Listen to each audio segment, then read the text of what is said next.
want to get that out the way first. But I wanted to get to a bigger point. Because the time comes, somewhat pun intended, for us to take the gloves off when it comes to Jake Paul.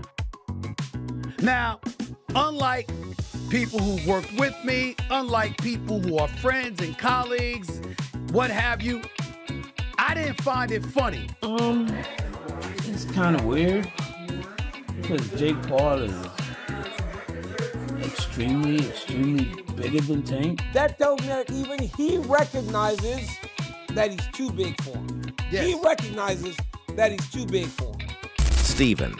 A. Smith unleashed a scathing critique of Jake Paul for accepting a fight with Gervonta Davis, calling it a mismatch in every sense. According to Smith, Jake's size advantage makes the bout unfair and uninspiring, exposing his tendency to chase spectacle instead of substance. He accused Paul of repeatedly choosing smaller opponents to secure easy wins, arguing that these fights do little to prove his worth as a real boxer.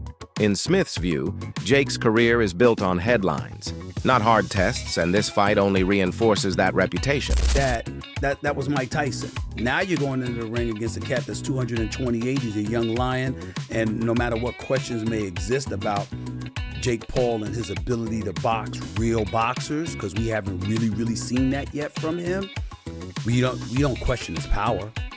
We know he's got power. Stephen A. Smith also pressed Gervonta Davis's coach on who truly deserves a shot at Tank next. The answer came without hesitation: anyone who has spoken against him. The coach specifically called out names like Shakur Stevenson and Teofimo Lopez, fighters who have publicly questioned Tank's dominance. For him, this is about more than rivalry. It's about respect.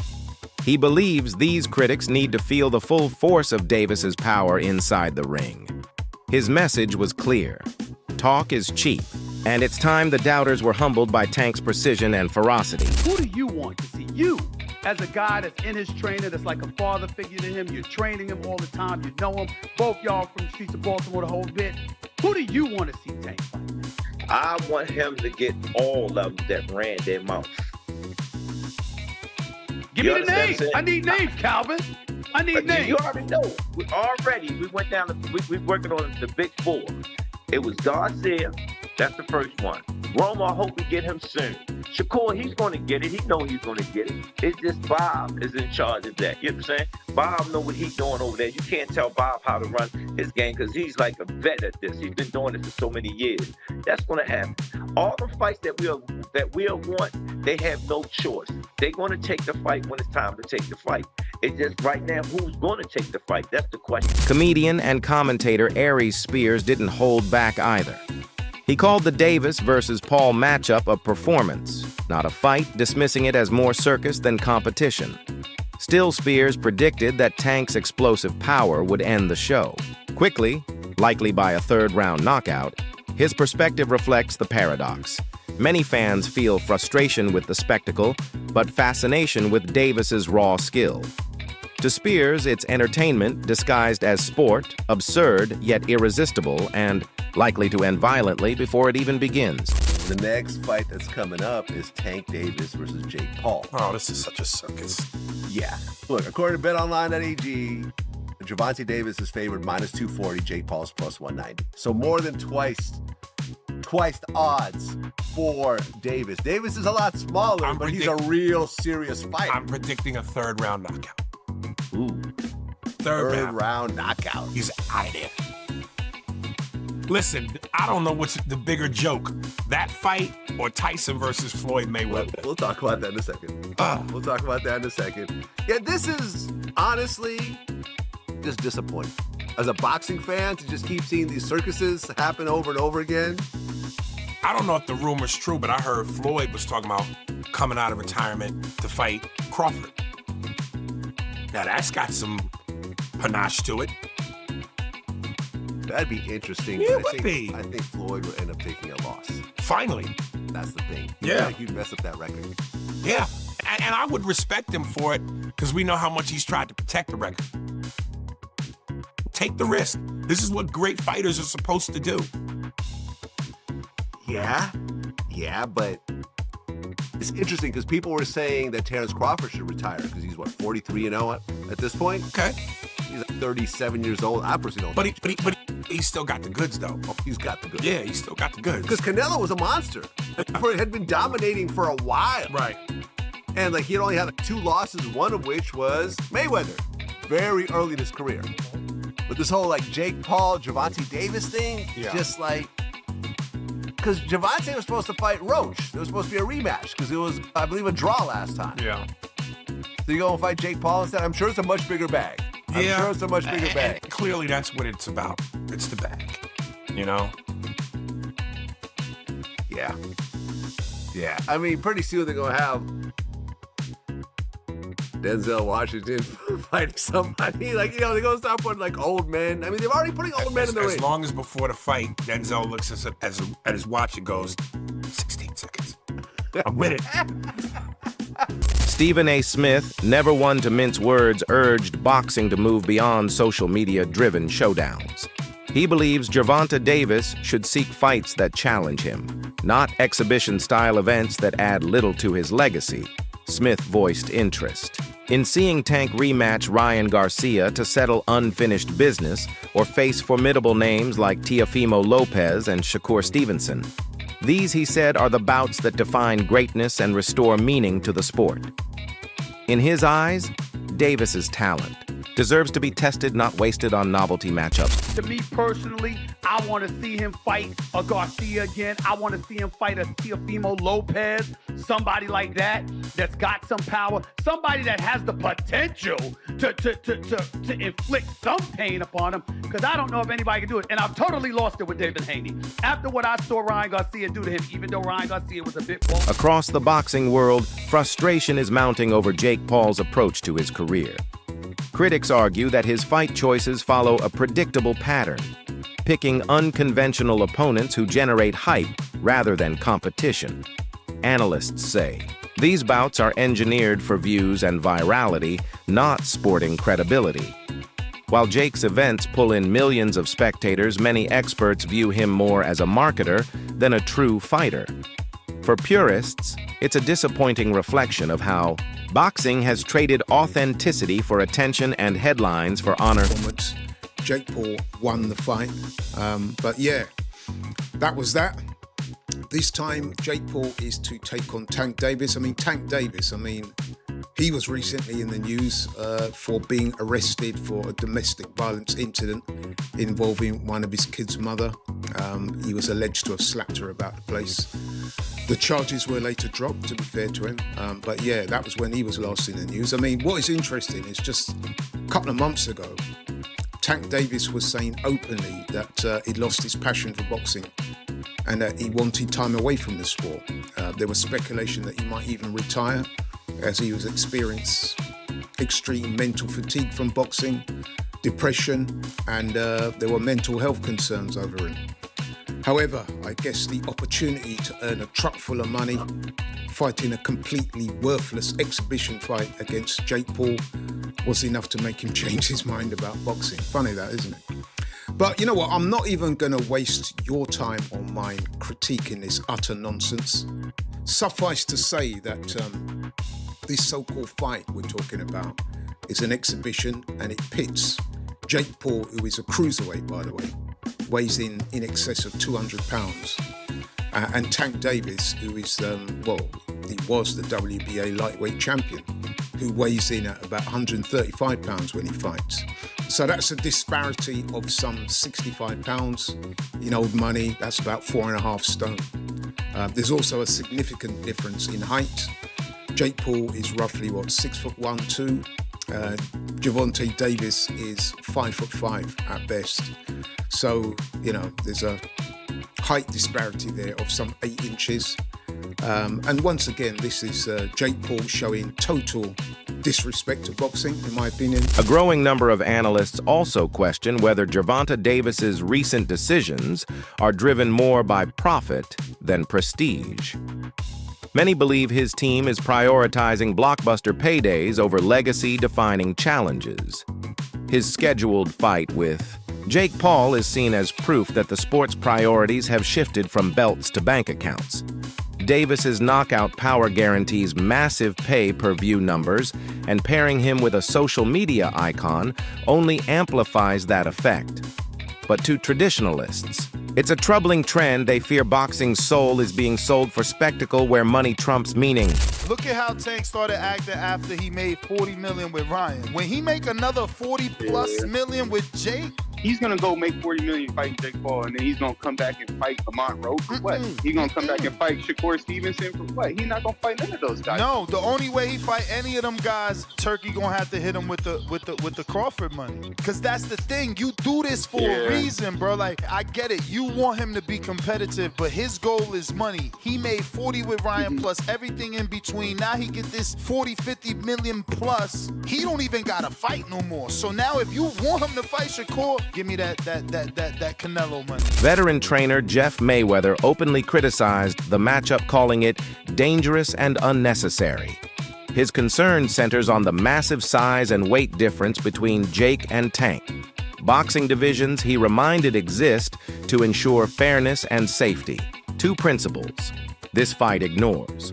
Mayweather warned that even Davis's elite skill may not compensate for Jake's physical advantages in reach, strength, and durability. He described the bout as a mismatch that undermines the sport's credibility, questioning how far promoters will go to turn boxing into pure entertainment. It's kind of weird because Jake Paul is extremely bigger than Tank. And I mean, but with it being a exhibition, it makes sense. It's fine. He got a big name that he's going to be fighting. But I mean, it really makes no sense because he's going to be weighing over 200 and some pounds. Tank's going to probably be weighing maybe at the most 147, 150. So I don't even understand why the fight is happening. Former world champion Carl Froch echoed similar sentiments, accusing Jake Paul of cherry-picking undersized opponents to maintain a physical edge.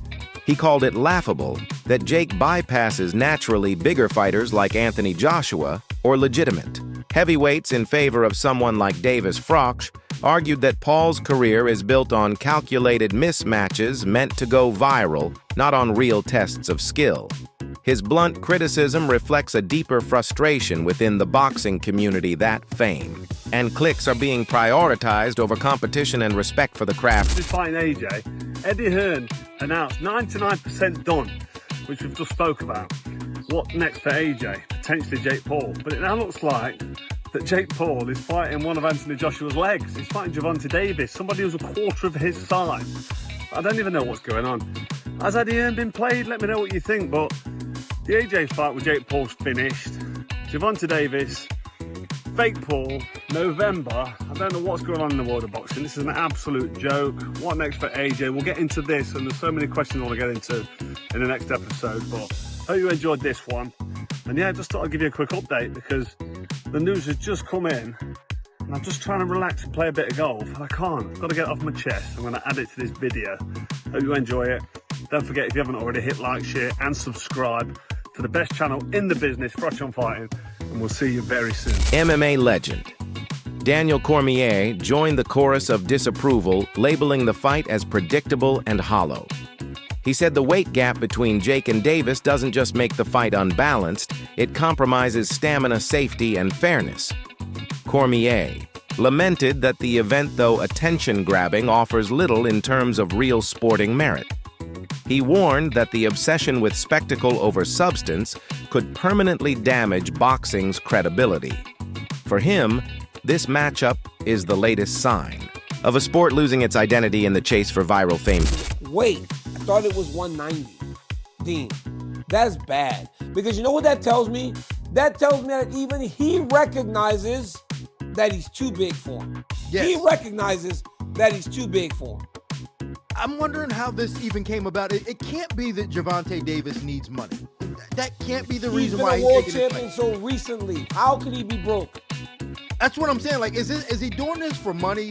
And then why? And how is even Jake Paul doing this when no one respects it? Like, I can't think of anybody that respects this. But Jake Paul has been able to carve out and make his own lane in boxing, and I've never seen anything like it, bro. He literally, I mean, we don't know what weight class he fights in any situation. We just don't know.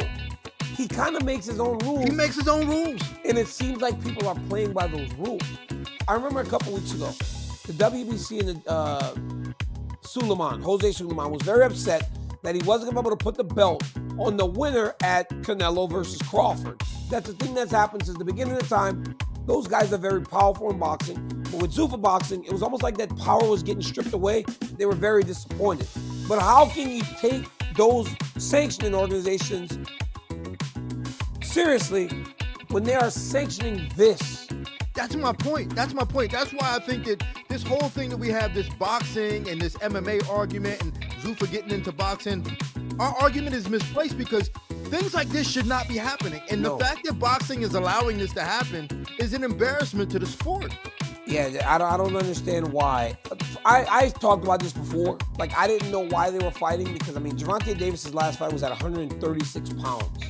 Observers note that even as critics denounce the fight, they simultaneously fuel its success. Every rant headline and social media debate drives up curiosity and sales. The controversy becomes free advertising. Promoters, media networks, and even rival fighters all benefit from the buzz. This irony reveals modern boxing's paradox. Outrage is marketing and criticism sells tickets. What purists see as the sport's downfall might actually be what keeps it alive. Controversy as currency in the age of spectacle. Criticism for fighting Jake Paul, but yet at the same time, he is going to fight Jake Paul. Now, what I find interesting is how people on one hand are going to criticize it, but on the other hand, try to take advantage of it for their own profit. So Shakur Stevenson, definitely for press purposes, definitely for publicity purposes, offers to get in the training camp and spar for Jake Paul. Spar Jake Paul for the Tank fight. Now, why would he be doing this? It's called copycat crap. Because the last big fight that took place, which was Terrence Crawford versus Canelo Alvarez, guess what happened? Jaron Ennis went and sparred Canelo Alvarez to help Canelo Alvarez prepare for Terrence Crawford. So, do I think that is coincidental? No, I do not. I think that it is trying to have your cake and eat it too. You are trying to complain and say Gervonta Davis is not a real competitive fighter, that this is a sideshow, freak show fight, but yet you want your name associated with it and you want to participate in it for your own good gain. Let me assure you that when Terrence Crawford said in an interview that he wouldn't fight Jake Paul, that's not a serious fight, and then they said, well, would you fight Jake Paul for $200 million? And he said, I'd be fighting Jake Paul. Ultimately, this fight represents something larger than a simple clash between two men. It's a reflection of boxing's identity crisis.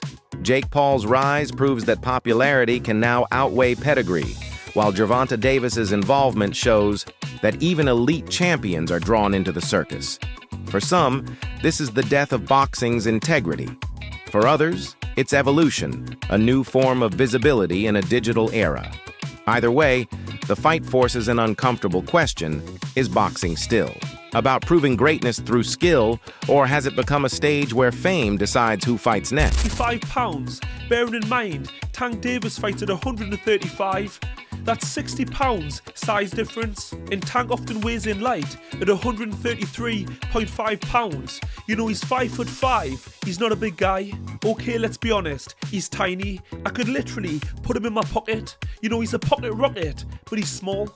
Yes, I know, I went too far. Let's move on. Jake's been fighting a cruiserweight, over 200 pounds. You know, he's 6'1". He's just a bigger guy. You know, a different beast. This is what Jake does. Love or hate him, he knows how to generate interest, get people talking. In his words, do the unthinkable. But guess what? People will tune in. What can I say? The guy's clever. He calls out AJ. The fight's looking likely. Everybody's outraged. Can't believe it. Then bang, he's fighting Tank. The man's half the size. He's done it again. Whether you like it or not, he's a marketing genius. He knows how to keep his name on your tongue. Everyone slated him for fighting Mike Tyson. I did too. He was fighting an old man with health problems. But guess what? I tuned in, and you know why? Because curiosity killed the cat, and I wasn't alone. 100 million plus people tuned in. That's for today. Video subscribe for more.